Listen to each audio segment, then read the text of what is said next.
अरे सीरियल में तो ऐसे मग्न है जैसे आज रात का खाना पड़ोसी आकर बनाएंगे। मुझे पता ही नहीं था आपने अपने बेटे की शादी पड़ोस में भी की हुई है। हैं? मतलब? मतलब इस घर में सारा काम बहू ही करती है, आप तो सिर्फ खर्राटे मारती हैं।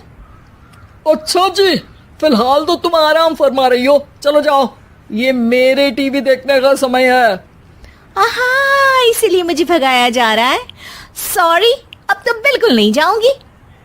प्राची की इस बात पर दोनों सास बहू के बीच टीवी रिमोट के पीछे बच्चों जैसे छीना झपटी शुरू हो जाती है, जिसके बीच श्लोक भी काम से घर वापस आ जाता है।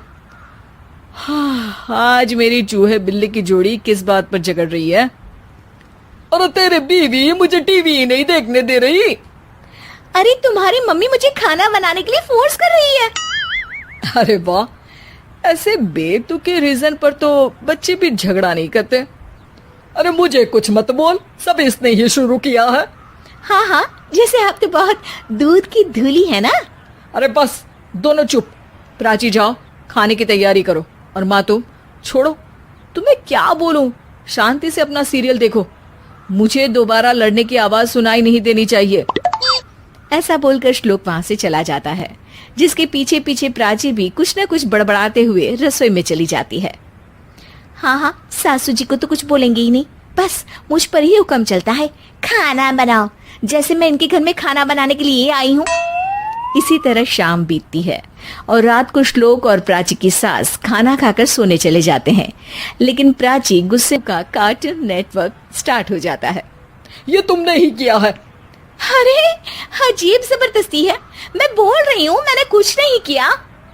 दोनों ने मिलकर पूरे घर को पागल खाना बनाया हुआ है। यहाँ कोई नॉर्मल इंसान तो रह ही नहीं सकता, इसीलिए अब पड़ोसी क्या रिश्तेदार भी घर आने से कतराते हैं। और सुन बेटे, तू भी चंगा, तेरी माँ भी चंगी, तेरी बीवी भी चंगी, रिश्तेदार। हाँ जी, आपको नहीं पता क्या, गंगाधर ही शक्तिमान है, रिश्तेदार ही। हाँ हाँ, बस समझ गया।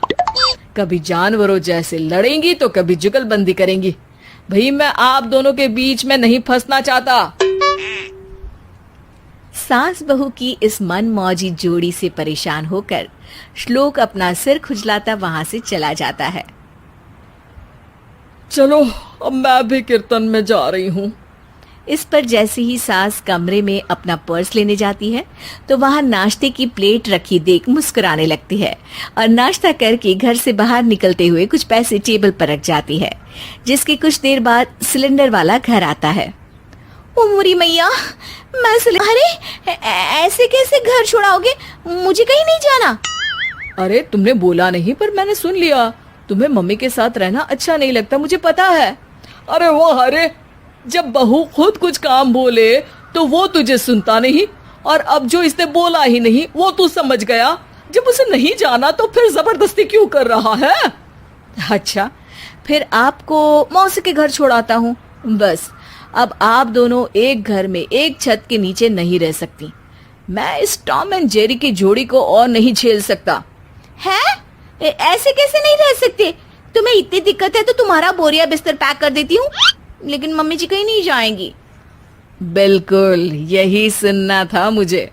अगर दोनों में इतना ही प्यार है फिर हर वक्त ये लड़ाई का नाटक क्यों करती हो? देखा मैंने कैसे माँ किचन में दूध रखती है और तुम उनके लिए कमरे में नाश्ता रखती हो, और कैसे वो पहले ही तुम्हारी दिक्कत समझकर घर में पैसे रखकर बाहर जाती है। अरे भाई, इतना ड्रामा तो डेली सोप में भी नहीं होता जितना तुम दोनों ने इस घर में फैलाया हुआ है। तू हमें टॉम एंड जेरी बोलता है ना, तो याद कर वो दोनों भी एक दूसरे को बाहर वालों की बुरी नजर से बचाने के लिए हमेशा सबके सामने लड़ते थे, लेकिन अकेले में दिक्कत के समय मदद भी तो करते थे। बस हमारा रिश्ता भी कुछ ऐसा ही है। और वैसे भी अगर सास बहू में तू मैं नहीं होती तो दुनिया वालों को कहानियां कैसे मिलेंगी?